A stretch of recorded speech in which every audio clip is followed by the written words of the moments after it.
शुभ प्रभात। हार और जीत में कितना अंतर होता है? किसी ने प्रश्न किया कि हार और जीत में क्या अंतर है? तो एक व्यक्ति ने कहा कि केवल मान लेने का जितना अंतर है। एक ने मान लिया, दूसरे ने नहीं माना। तो जिसने मान लिया हार गया तो वो हार गया, और जिसने नहीं माना कि मैं नहीं हारा, जिसने मान लिया कि मैं नहीं हारा मतलब नहीं हारा। तो हार और जीत में सिर्फ मान लेने भर तक का अंतर है, क्योंकि जो भी आप कुछ कर रहे हैं और जो कुछ हो रहा है जिसको लेकर लोग हार और जीत का मीनिंग लगाते हैं, वो सिर्फ मीनिंग है।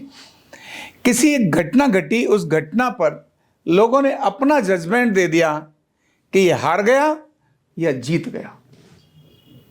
लेकिन हार और जीत, जिसने माना में हार गया मतलब हार गया, और जिसने माना में जीत गया वो जीत गया।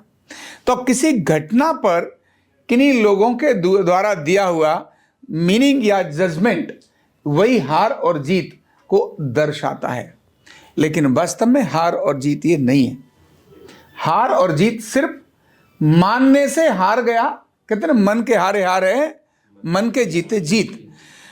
अनेक बार जिसने जी हारा, लेकिन उसने माना ही नहीं कि मैं हारा, और फिर भी आखिर में वो अपने लक्ष्य को प्राप्त कर लिया। तो लक्ष्य प्राप्त करने तक लगातार चलते रहना, सतत परिश्रम करना और प्रयासरत रहना, संभावनाओं को तलाशना, मानना नहीं कि मैं हार गया, केवल प्रयास करते रहे और अपने लक्ष्य तक जब तक वो ना पहुंचे तब तक वो प्रयास करते रहे। वो व्यक्ति, अनेक सारी घटनाएं घटे, लोगों ने बेशक बोल दिया कि हार गया, लेकिन वो तब तक नहीं हारता। अपने लक्ष्य को प्राप्त कर लिया मतलब जीत गया। तो केवल मीनिंग है। भगवान श्री राम के साथ भी ऐसा ही हुआ। राम अयोध्या से जब चले वन के लिए, तो कितनी बार ऐसी घटनाएं घटी। जब लगा सीता का हरण हो गया, व्यक्ति हार कर आत्महत्या कर सकता है। जैसे ही शब्द उसके मन में आता है हार गया, तो हारते ही नेगेटिव एरिया उसके ऊपर आ जाता है और वो फिर डिस्ट्रक्शंस के काम करना शुरू करता है। हारने की मानने के बाद कभी भी व्यक्ति कंस्ट्रक्शन के काम नहीं करता। राम ने अपने को हारा हुआ नहीं माना, सीता का हरण हो गया। अनेक सारे आतंकवादी आए, उन्होंने आकर अलग अलग प्रकार से हमला किया, घर से बाहर निकल गए। वेश ठीक नहीं है, पदवेश, जूते चप्पल भी कुछ भी ऐसा नहीं है, ऐसे ही जा रहे हैं। भोजन नहीं है, लेकिन हार नहीं मानी, जा रहे हैं, अपना काम कर रहे। युद्ध का मैदान आ गया, युद्ध के मैदान में जाने से पहले ही बीच में समुद्र आ गया। समुद्र है, क्या करें, हार गए। अब क्या करें, अब तो हो ही नहीं सकता। क्यों? लंका बहुत दूर है, इतने समुद्र के पार जाएं कैसे? हार गया। लेकिन उन्होंने हार नहीं मानी। राष्ट्रीय स्वयंसेवक संघ भी ठीक उसी प्रकार का एक संगठन रहा, जिसने प्रारंभ से ही 1925 में जब प्रारंभ हुआ, प्रारंभ होने के बाद ही अनेक सारी घटनाएं, लोगों का सुनना, लोगों की दुत्कार, लोगों का इग्नोरेंस, क्या कर रहे हो, ये क्या तरीका है, 4 बच्चों को इकट्ठा करके क्या हो जाएगा इससे, ये कौन सा देशभक्ति का काम हो जाएगा, ये कौन सा हिंदू समाज का संगठन हो जाएगा। ऐसी नेगेटिव बात करने के बाद व्यक्ति नॉर्मली क्या करता है, हार जाता है। यार तुमने भी बोला गलत है, तुमने बोला गलत है, ये मत करो ना, क्यों कर रहे हो फालतू। इन बच्चों से क्या होगा, 4 मेढक इकट्ठे कहीं किए जा सकते हैं क्या? सब फुदक जाते हैं। लेकिन संघ के संस्थापक ने हार नहीं मानी। उसके सामने लक्ष्य था कि मुझे इस देश के हिंदू समाज को संगठित करना ही है।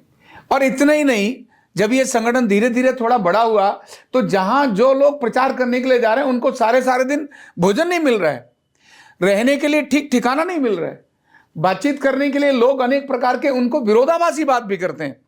लेकिन फिर भी उन लोगों ने हार नहीं मानी। और एक स्थिति तो ऐसी आ गई जब एक भयंकर ब्लेम भी लगाया, जिसको कहते हैं वैचारिक मृत्यु। वैचारिक और शारीरिक दोनों प्रकार से मारने का षड्यंत्र रचा।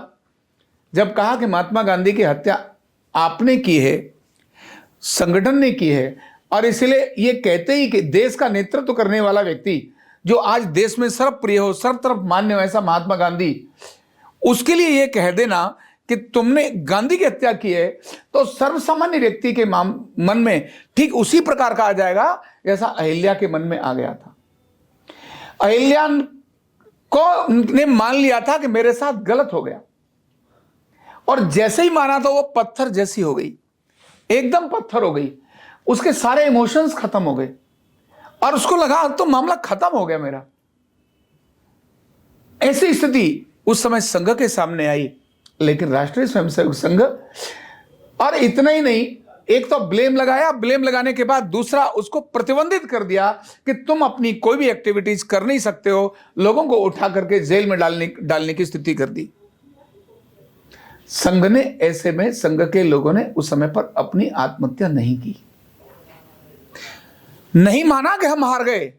लोगों ने, पूरा देश जिस समय विरोध में आ गया हो, उन लोगों के जो चंद लोग ही तो थे उस समय, अधिक 47 में कहां थे, थोड़े लोग थे, लेकिन उन्होंने नहीं हार मानी, आगे बढ़ते चले गए। और 75 में दूसरी एक घटना हुई, ढांचा गिरने के बाद, बावरी ढांचा गिरने के बाद संघ पर प्रतिबंध लगा दिया गया। ऐसी अनेक सारी इमरजेंसी जब इंदिरा गांधी ने लगाई, उस समय पर भी इमरजेंसी में संघ के एक एक स्वयंसेवक को अंदर उठाकर डाल दिया और पता नहीं क्या क्या खिलाया। उनमें से एक महान मूर्ति हमारे पीछे बैठे, जिनको ऐसी चीजें खिलाई जिनका डाइजेशन खराब हो गया। तब से लेकर ऐसी अनेक, लेकिन आत्महत्या नहीं की। और आज देश बदलता हुआ नजर आ रहा है, आज देश बदलता हुआ नजर आ रहा है। गुरु गोविंद सिंह के सामने, गुरु तेग बहादुर के सामने ऐसी घटनाएं घटी, बुला लिया गया दिल्ली दरबार में, और किस किस प्रकार की स्थिति उनके सामने पैदा करी। ऐसे में तो व्यक्ति हार जाता है। जब उसके साथियों को मार देना ये बड़ी बात होती है, सामने ही उनको गर्म कढ़ाई के अंदर डाल देना, किसी को आरे से चिरा देना, इससे बड़ी और हार क्या हो सकती है। लेकिन गुरु तेग बहादुर ने हार नहीं मानी। गुरु गोविंद सिंह के चारों बच्चों को, जिनमें से 2 बच्चों को तो दीवार के अंदर चिन दिया, हार नहीं मानी। घटना घटी, लोग कम थे, लेकिन हार नहीं मानी। जैसे ही हार मानी, केवल मानना ही होता है हार को, और कुछ नहीं होता है। जैसे ही हार मानी, जिसने हार मानी वो हार गया, और जिसने हार नहीं मानी वो जीत गया। हार केवल मानने से ही होती है, न मानने पर कभी भी हार नहीं होती। मैं अपनी बात बताऊं, इस विज्ञान को, अर्धनारीश्वर चिकित्सा वेलनेस न्यूरोथेरेपी को भारत सरकार से मान्यता मिले, और आपने अनेक बार सुना होगा।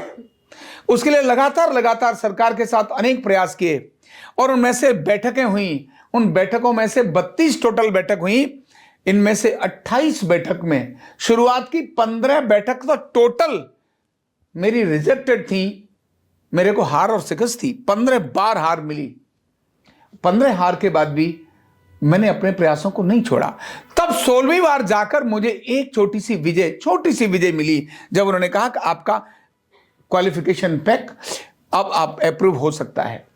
जिस मीटिंग में कहा कि हाँ ये सारी चीजें अभी अप्रूव हो जाएगा। 32 में से 28 में रिजेक्शंस, यानी हार मिलने के बाद भी हमने वो प्रयास छोड़ा नहीं। 2, 4, 6, 10, 12 बार, 2, 4 में ही लोग हार जाते हैं, 6, 10 में ही हार जाते हैं, 20 में हार जाते हैं। हमने 32 तक हार नहीं मानी, और 32 तक हार न मानने पर आज भारत में ये अर्धनारीश्वर चिकित्सा एक अद्भुत चिकित्सा का रूप धारण कर रही है। भारत सरकार की अपॉइंटमेंट ऐसे नहीं हुई, तो केवल एक ही सेंटेंस है, और वो है हार मानना। जिंदगी में अनेक पड़ाव आते हैं, अनेक घटनाएं आती हैं, उनमें से आपने बेस्ट वे कौन सा निकाला, करने का तरीका कैसा देखा, वो जो करने का नया तरीका, नई संभावनाओं को तलाश लिया, और आप अपने लक्ष्य की तरफ अग्रसर हैं, तब ध्यान रखना हार नहीं है। और ऐसा करने वाला व्यक्ति जो हारता है वही रोगी होता है। क्या बोला मैंने? जो हारता है वही रोगी होता है, और जो हारता नहीं है वो कभी भी रोगी नहीं होता। जैसे ही वो हार मानता है, उस समय उसके मन में भय आता है, उसके मन में जीतने वाले से द्वेष आता है। ये जीत गया, मैं छोटा, ये बड़ा, उसके बारे में उसके मन में घृणा आती है। उसके मन में फिर उसके प्रति छल आता है, छल करने की भावना आती है, तो द्वेष, भय, घृणा, छल, कपट जैसे ही व्यक्ति करता है उसको तो पता ही रहता है कि मैं छल कर रहा हूं, मैं कपट कर रहा हूं, मुझे ये नहीं करना चाहिए था फिर भी मैं कर रहा हूं, जानता है ना। हारने वाला व्यक्ति हमेशा ये करता है, और जीतने वाला व्यक्ति कभी भी ये सारी चीजें नहीं, क्योंकि जीतने के लिए वो नई संभावनाओं को तलाशता है अपने लक्ष्य की दिशा में बढ़ने के लिए। उसके अंदर एक चीज होती है और वो होता है उत्साह। क्या होता है? उसके पास उत्साह होता है, उसके पास निराशा नहीं होती है। जिसके पास निराशा है, हताशा है, आपके पास जो है आपके अंदर वही घूमेगा।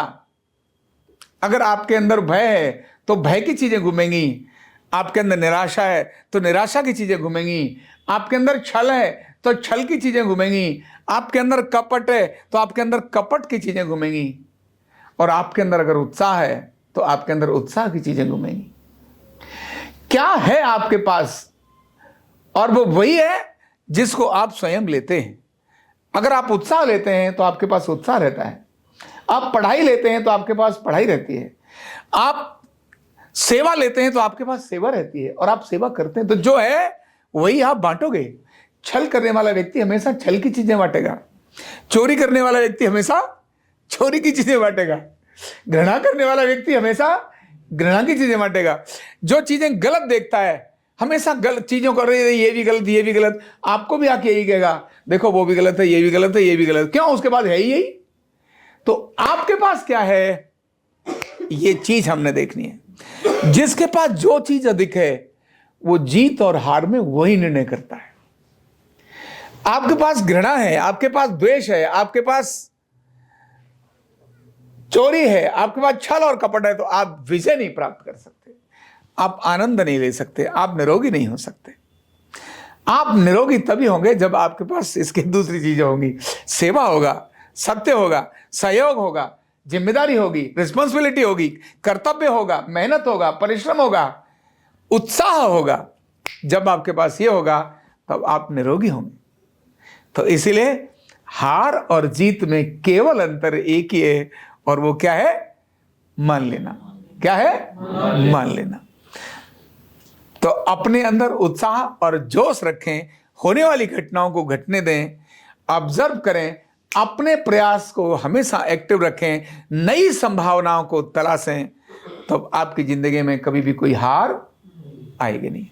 Thank you so much. Neurotherapy का कंप्लीट कोर्स सीखने के लिए जुड़िए हमारे ऑनलाइन ट्रेनिंग प्रोग्राम से और जानिए करीब 100 बीमारियों का इलाज बिना दवा और बिना मशीन के। इस न्यूरोथेरेपी ऑनलाइन ट्रेनिंग प्रोग्राम से आप घर बैठे बन सकते हैं गवर्नमेंट सर्टिफाइड न्यूरोथेरेपिस्ट। रजिस्ट्रेशन के लिए नीचे दिए गए नंबर पर अभी कॉल करें, और हाँ, हमारे वीडियो को लाइक करना, शेयर करना और चैनल को सब्सक्राइब करना बिल्कुल भी ना भूलें। धन्यवाद।